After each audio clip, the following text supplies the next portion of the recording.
29 de noviembre de 1970. El invierno comenzaba a hacerse sentir en las laderas del monte Ulriken, cerca de la ciudad de Bergen, en Noruega. Una mañana helada, el cielo cubierto por una bruma grisácea y un silencio espeso acompañaban el paso de un padre y sus dos hijas por uno de los senderos menos transitados de la región.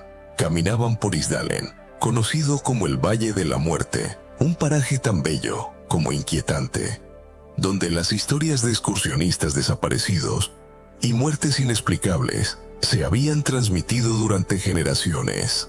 Aquella caminata familiar tomó un giro espeluznante cuando entre las rocas ennegrecidas por el musgo y los restos de ramas secas, el grupo divisó lo que primero pareció ser una figura humana en una posición extraña. Al acercarse, el horror se hizo presente. El cuerpo parcialmente calcinado de una mujer yacía en el suelo, con el rostro irreconocible y los brazos curvados hacia adelante, como si hubiese intentado protegerse de algo o de alguien. Si te fascinan los misterios, donde la realidad parece estar oculta tras un velo de silencios y pistas borradas, suscríbete a Caos en la Penumbra. Aquí, las sombras también cuentan historias. La policía llegó rápidamente al lugar. El hallazgo era desconcertante por donde se lo mirara. La mujer no llevaba ningún documento encima. Tampoco tenía joyas ni objetos que pudieran revelar su identidad. Lo único que se halló cerca fueron algunas prendas calcinadas, una botella de licor vacía, un frasco con restos de comprimidos y una maleta con objetos personales, ropa, cosméticos, un cepillo de cabello.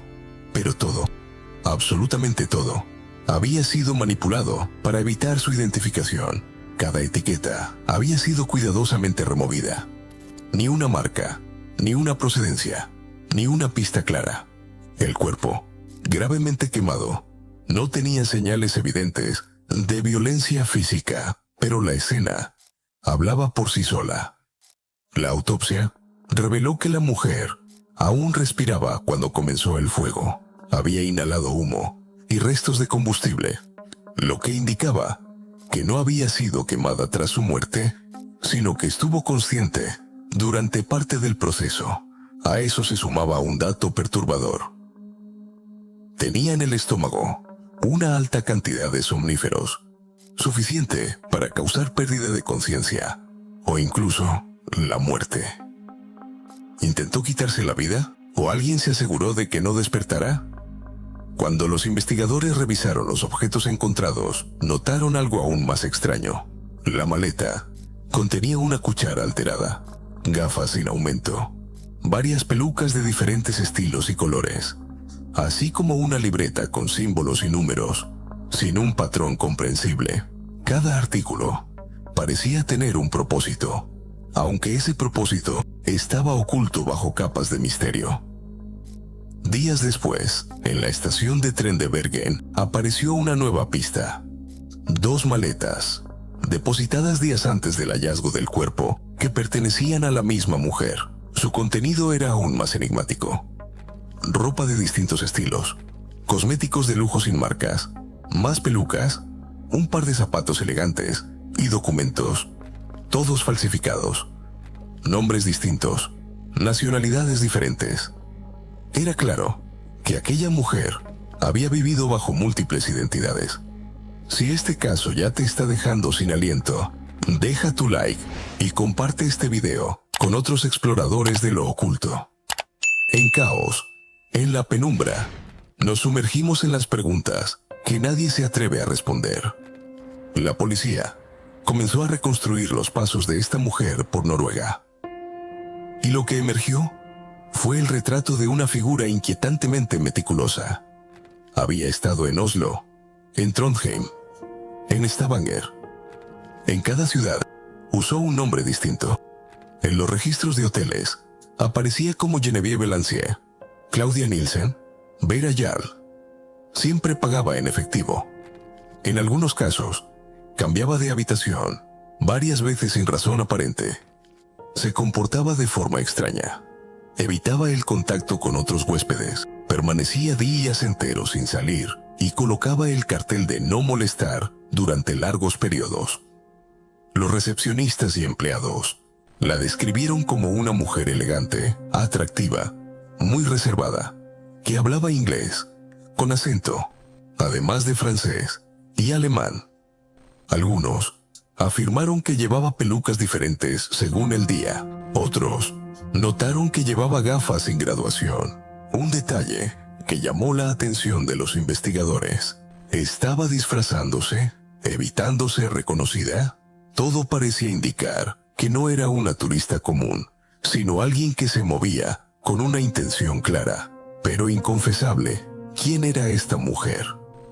¿Una espía en tiempos de Guerra Fría? ¿Una fugitiva? ¿O alguien atrapado en una red más grande de lo que imaginamos?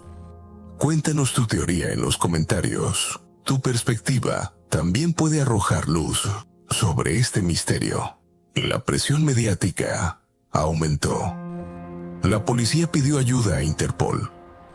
Al comparar las huellas digitales encontradas en la maleta con bases de datos internacionales, se descubrió que sí habían sido tomadas antes, pero bajo otra identidad, un número más falso, otro disfraz.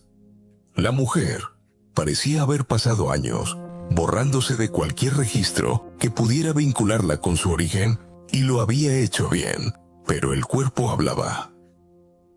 El análisis de su dentadura reveló un trabajo dental de alta calidad, propio de países del este europeo durante los años 50 y 60. No era un tipo de procedimiento común en Escandinavia. A eso se sumó el análisis isotópico de su cabello, dientes y huesos, que permitió rastrear los lugares donde había vivido a lo largo de su vida. Probablemente nació en la región sur de Alemania o Austria. Pasó tiempo en Francia y también en países de Europa Central. De pronto, el caso individual tomó una dimensión geopolítica. Noruega, en plena Guerra Fría, era un punto estratégico de la OTAN. En las semanas previas a su muerte, la mujer fue vista cerca de zonas militares restringidas, donde se probaban misiles y equipos de comunicación. Algunos informes indican que entró en contacto con personal extranjero. Era una espía que fue descubierta, alguien con información que debía desaparecer. La policía noruega no emitió ninguna conclusión definitiva. El caso fue cerrado oficialmente como un fallecimiento sin sospechas criminales, aunque la mayoría de los agentes involucrados no estaban convencidos. Había demasiadas incoherencias, demasiada planificación detrás de cada detalle. Parecía una operación cuidadosamente diseñada que terminó mal. Décadas más tarde, en 2016, gracias a nuevas tecnologías, se logró una reconstrucción facial digital basada en el cráneo de la mujer. Su imagen fue difundida por medios de todo el mundo. Se esperaba que alguien en algún rincón de Europa pudiera reconocerla, pero nadie lo hizo. Ningún familiar, ningún amigo, ningún vecino. Su rostro, aunque ahora visible, seguía sin nombre. Hoy, más de medio siglo después, la mujer de Isdal sigue siendo un espectro sin identidad.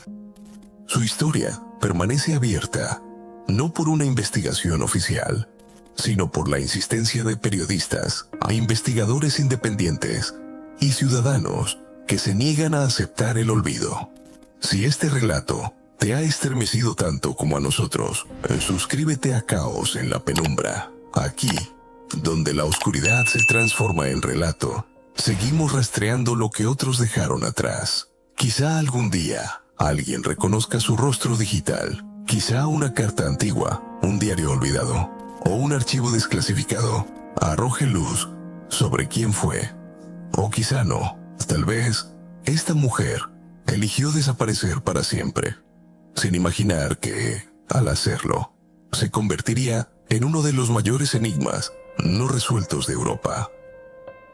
En el silencio del Valle de la Muerte, entre los árboles helados y las piedras negras, aún flota su historia. Una historia sin voz, pero que sigue siendo escuchada.